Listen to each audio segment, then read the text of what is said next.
Hello friends, ये जो video है इस वीडियो में कंप्यूटर ऑर्गेनाइजेशन का टॉपिक है इंस्ट्रक्शन पाइपलाइन। उससे रिलेटेड जितने भी इम्पोर्टेंट क्वेश्चंस हैं उनका वीडियो है। ये क्वेश्चंस बहुत ही इम्पोर्टेंट है क्योंकि ये प्रीवियस जितने भी इम्पोर्टेंट टेक्निकल एग्जाम्स हैं like get, ISRO, UGC net और अदर एग्जाम्स में पूछे गए क्वेश्चंस का पूरा सेट है। और अभी जो रिसेंटली वैकेंसी आई है पीआरटी, पीजीटी और पीजीटी इन कंप्यूटर साइंस के लिए राजस्थान की, उसके लिए भी ये बहुत ही हेल्पफुल आपके लिए साबित हो सकता है। तो फिर चलते हैं हम वीडियो की तरफ। इसमें फर्स्ट क्वेश्चन हमारा है, what is the maximum speed up factor of N stage pipeline. Options हैं n+1, option B n-1, option C 2n and option D is n। The answer is n, क्योंकि हम जानते हैं कि एन स्टेज पाइपलाइन अगर है तो उसकी मैक्सिमम स्पीड कितनी जा सकती है। उसकी मैक्सिमम स्पीड कितनी हो सकती है, जितनी उसमें नंबर ऑफ स्टेजेस होंगी। अगर उसमें 5 स्टेज पाइपलाइन है तो 5 होगी, 4 स्टेज है तो 4 होगी। तो जितनी नंबर ऑफ स्टेज होंगी उतना ही उसका मैक्सिमम स्पीड अप होगा। Now next second question, what sufficient resources are not available for different stages of the same clock cycle. This may result in option A data hazard, option B control hazards, option C structural hazard, option D all of these। जैसे कि हम जानते हैं कि जब resource की बात आती है कि जब भी कोई इंस्ट्रक्शन एग्जीक्यूट हो रहा है और उस समय उसको वो रिसोर्स नहीं मिल रहा है, इसका मतलब क्या है, ये स्ट्रक्चरल हजार्ड है। तो इसका आंसर है solution C, structural hazard. This is the situation when two instruction require the use of given hardware resources of the same time. Resources का यहाँ पर मतलब है एएलयू है या आपकी मेमोरी है या कोई भी ऐसी चीज, जो कोई भी ऐसा रिसोर्स जो कि इंस्ट्रक्शन को काम में लेना है और उस टाइम पे वो अवेलेबल नहीं है। So answer is C. Next question number third, branch instruction are handled in pipeline using, first A है prefetch target instruction strategy, B loop buffer strategy, C both A and B and D is none of this. The answer is C. सबसे पहले हम जानते हैं कि prefetch target, अगर answer C है तो prefetch target instruction strategy क्या है। Prefetch target instruction strategy में क्या होता है कि जो अनकंडीशनल ब्रांच इंस्ट्रक्शंस होती हैं, स्टोर्स होती हैं पाइपलाइन के लिए, एक या उससे ज़्यादा मोर साइकिल्स की होती हैं, तो to reduce this effect many processor employ a fetch unit. तो उसके लिए क्या कर दिया जाता है, एक फेच यूनिट असाइन कर दी जाती है जिसके अंदर पहले से ही इंस्ट्रक्शन को स्टोर करके रख लिया जाता है। तो ये भी क्या कर सकते हैं, ब्रांच इंस्ट्रक्शन को हैंडल कर सकती है। सेकेंड है लूप बफर स्ट्रेटजी। ये जो है कंडीशनल ब्रांचिंग में यूज की जाती है। In conditional branching, instruction branch prediction is done by keeping track of branch decision every time that instruction is executed in lookup table। इसके अंदर क्या होता है कि जो प्रीवियस डिसीजंस लिए हुए रहते हैं ब्रांचिंग में, उनको किसी टेबल में या बफर में स्टोर करके रख लिया जाता है और उनके अकॉर्डिंग ही प्रेडिक्शन किया जाता है कि वो इंस्ट्रक्शन ब्रांच लेगी या नहीं लेगी। Next question, question number 4, लेचेस। Latches separating pipeline stages. Option A are needed to hold the input to the next stage steady for the entire cycle. Option B hold the same value for more than one cycle in case the instruction in the next stage is stalled. Option C are typically built with age triggered flip flops and option D all of these। Yes, जो भी pipeline stages होती हैं उनके बीच में एक buffer डाल दिया जाता है या लेचेस डाल दी जाती है। वो किस लिए ज़रूरी होती है, वो इसलिए ज़रूरी होती है ताकि आप, option A are needed to hold the input to the next stage, ताकि फर्स्ट स्टेज का जो आउटपुट आएगा वो नेक्स्ट स्टेज के लिए इनपुट की तरह वर्क करेगा।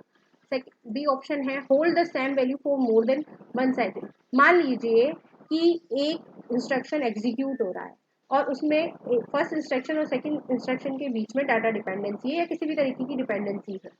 तो उस केस में क्या होगा, नेक्स्ट वाली इंस्ट्रक्शन फर्स्ट वाली इंस्ट्रक्शन चलती रहे, मतलब फर्स्ट वाली इंस्ट्रक्शन तो चलेगी लेकिन सेकंड वाली इंस्ट्रक्शन का जो डाटा है, जो फेच की हुई है, वो वहाँ पर स्टोर रह सकती है। इसलिए and next is C are typically build with the edge trigger flip flop, ताकि वो एज को ट्रिगर्ड करती रहे। तो तीन ही ऑप्शन सही है। Next question 5, write after read जिसको हम कहते हैं वार hazard is option A output dependency, option B anti dependency, option C true dependency and option D all of this. Yes, ये बहुत ही इंपॉर्टेंट क्वेश्चन है क्योंकि बहुत सारे एग्जाम्स में पूछा गया है। ये आपको रटना है या आप जैसे चाहे वैसे ट्रिक से इसको याद कर सकते हैं। As first letter W, W is for write, A for after and R for read. तो मैं आपको एक बार बता देती हूँ कि 3 तरह की डिपेंडेंसी होती है। रो, रीड आफ्टर राइट, जिसे कहा जाता है true dependency, and right after read what anti dependency, and right after right it is output dependency. तो यहाँ पर जब वार की बात हो रही है तो इसका मतलब ये क्या है, एंटी डिपेंडेंसी है। The answer is B, solution is B.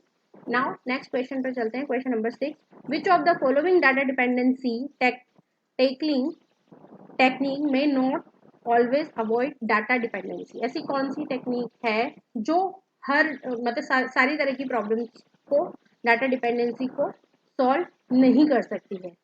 अगर हम किसी भी इंस्ट्रक्शन के, ऑप्शन ए है stall cycles, option B no operation, option C rescheduling the instruction and option D operand forwarding. Yes, first option आप देखिए stall cycle. अगर हम किसी भी इंस्ट्रक्शन के अंदर स्टॉल्स डाल देंगे तो कोई दिक्कत नहीं है, तो वो प्रॉब्लम सॉल्व हो जाएगी हमारी डाटा डिपेंडेंसी की, क्योंकि फर्स्ट इंस्ट्रक्शन से हमारा जो आउटपुट आएगा हम तब तक के लिए हमारे इंस्ट्रक्शन को रोक के रखेंगे, उसके बाद जैसे ही हमें उसका आउटपुट मिल जाएगा हम नेक्स्ट रिज्यूम कर देंगे। नो ऑपरेशन, कोई ऑपरेशन ही नहीं होगा। एंड रीशेड्यूलिंग, सारी इंस्ट्रक्शंस को अगर हम वापस से रीशेड्यूल कर देंगे तो भी सॉल्व हो जाएगा।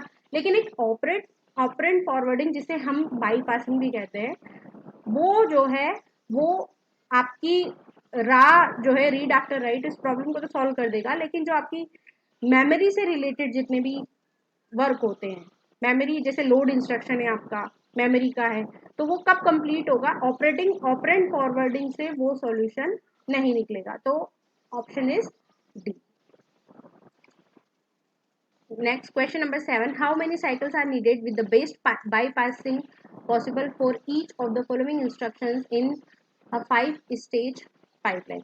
अब ये देखिए यहाँ पर ये पूछा है कि how many cycles are needed with the best bypassing possible। अगर हम bypassing करते हैं तो इसके अंदर कितने स्टॉल हमें यूज करने होंगे। तो ऑप्शन ए है 0 stall, option B 1 stall, option C 2 stall and option D is none of these. तो इसका आंसर है ऑप्शन ए। ऑप्शन ए मतलब 0 स्टॉल। 0 स्टॉल क्यों है?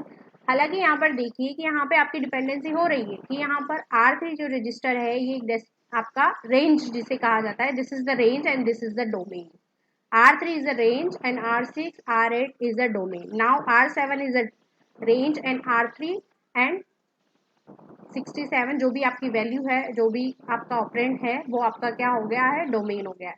तो यहाँ पर आपकी रीड आफ्टर राइट डिपेंडेंसी है, लेकिन इसके अंदर कोई भी इंस्ट्रक्शन मेमोरी से रिलेटेड नहीं है। तो यहाँ पर execute to execute back to back ALU operation हो सकते हैं। जब हो सकते हैं तो यहाँ पर किसी भी स्टोर को की जरूरत नहीं है। यहाँ हम एक्सप्लेनेशन में देखते हैं, in this row dependency but operand forwarding can be used to every stage take 1 clock cycle and there is no memory related instruction, so first execution result from execution stage can be transferred to the next instruction execution stage, so no install is required. Now question number 8, delayed load technique is used by compiler while, बहुत simple है, executing, option है executing, fetching, C rescheduling and option D is none of this. Answer is rescheduling. Question number 9, a collision pipeline can occur in. Collision किस में हो सकता है? अगर मान लीजिए एक ही टाइम पे एक सेम डाटा आप एक्सेस कर रहे हो तो डाटा का कॉलिजन हो सकता है, अगर एड्रेस को एक्सेस कर रहे हो तो एड्रेस हो सकता है। तो यहाँ पर 4 ऑप्शन है, data, option A data, option B address, option C both and option D none. Answer is question number 10 है, a pipeline is having speed up factor as 16 and operating with an efficiency of 80%, what will be the number of stages in the pipeline? Option A 10, option B 17, option C 13 and option D 20। तो इसका answer है, आपका formula है, इसको आपको याद रखना है, आप लिख लीजिए, efficiency equal to speed up is divide by number of stages. ये कई बार क्वेश्चन डायरेक्टली पूछा जाता है तो आप इससे कैलकुलेट कर सकते हैं, और answer is option D. Now assertion, इस तरह के क्वेश्चंस भी आपके नेट में पूछे जाते हैं, यूजीसी नेट में पूछे जाते हैं। क्वेश्चन नंबर 11 एसेशन है कि I1 इंस्ट्रक्शन आपका दिया हुआ है, I2 इंस्ट्रक्शन आपका दिया हुआ है, इसमें उसके बाद में है problem of anti dependency, then reason logical instructions are executed faster than arithmetic instructions. Options हैं both A and B are both A and R are true and R is correct reason for A. Option B both A and R true but R is not correct reason for A. Option C both A and R are false. Option D A is true but R is false. सबसे पहले हम देखिए, सबसे पहले हमें ये check करना होता है जब भी इस तरीके का क्वेश्चन आता है या साइकिल का क्वेश्चन आता है, सबसे पहले आप ये देखिए कि इसके अंदर कौन सी डिपेंडेंसी। जब हम बात करते हैं अगर डेस्टिनेशन यानी कि रेंज का रजिस्टर अगर क्लैश हो रहा है सेकंड वाले इंस्ट्रक्शन या नेक्स्ट वाली इंस्ट्रक्शन की डोमेन से, तो ये कौन सी डिपेंडेंसी है? रो डिपेंडेंसी, ठीक है। और अगर फर्स्ट वाले इंस्ट्रक्शन का डोमेन क्लैश हो रहा है किससे? फर्स्ट वाले इंस्ट्रक्शन का डोमेन क्लैश हो रहा है हमारे नेक्स्ट वाले इंस्ट्रक्शन के रेंज से, तो ये वॉर डिपेंडेंसी है, राइट आफ्टर रीच। तो यहाँ पे दोनों तरह की डिपेंडेंसी है। आप सॉल्यूशन देखिए, सॉल्यूशन बी है। क्यों? In both the instruction true dependency, दोनों तरह की डिपेंडेंसी है, रा एंड डोमेन। यहाँ पे मैंने पूरा लिखा हुआ है, आप इसको लिख लीजिएगा, ये याद रखना है।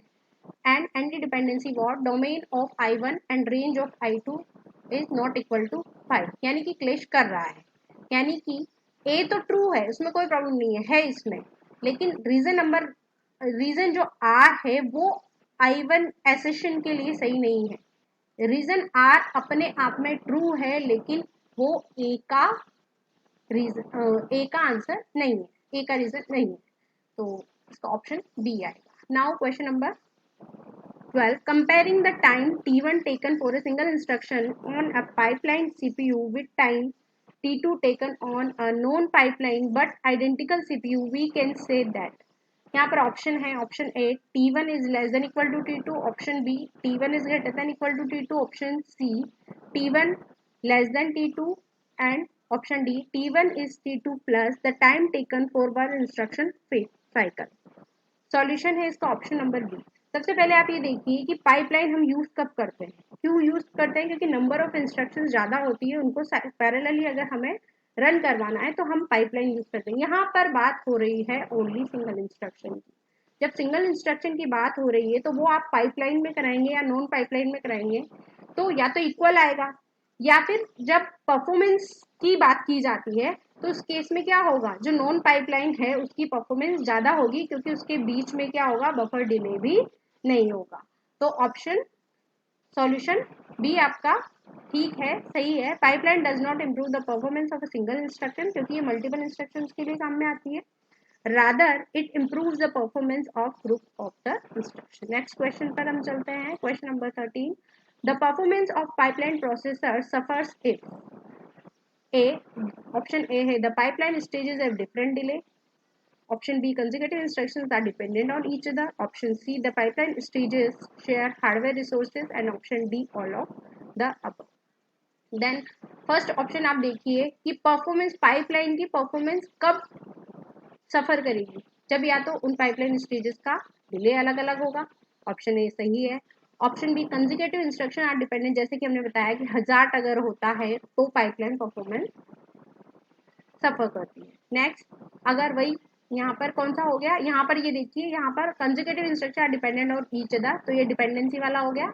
ऑप्शन सी आपका देखिए ये कौन सा हो गया, हमारा हार्डवेयर रिसोर्स जब शेयर किए जाते हैं तो स्ट्रक्चर हजार्ड हो गया, तो ऑप्शन डी, इसमें तीनों ही सही है, तो ऑप्शन डी इसका आंसर हो गया। Question number 14, for a pipeline CPU with single ALU consider the following situation, the J+1 instruction. आज के लिए इतना ही। क्वेश्चन नंबर 13 तक आप इनको नोट डाउन कर लीजिए अपनी कॉपी में, और ये बहुत ही इंपॉर्टेंट क्वेश्चन है, ये आपको याद रखना है, आपको इनको अपनी कॉपी में लिख लेना है, ताकि आप अगेन एंड अगेन, फिर अब पूरा वीक कंप्लीट होने के बाद आपका एक क्विज होगा, उसमें आपको इनके आंसर्स फिल करने हैं। आज के लिए इतना ही, थैंक यू।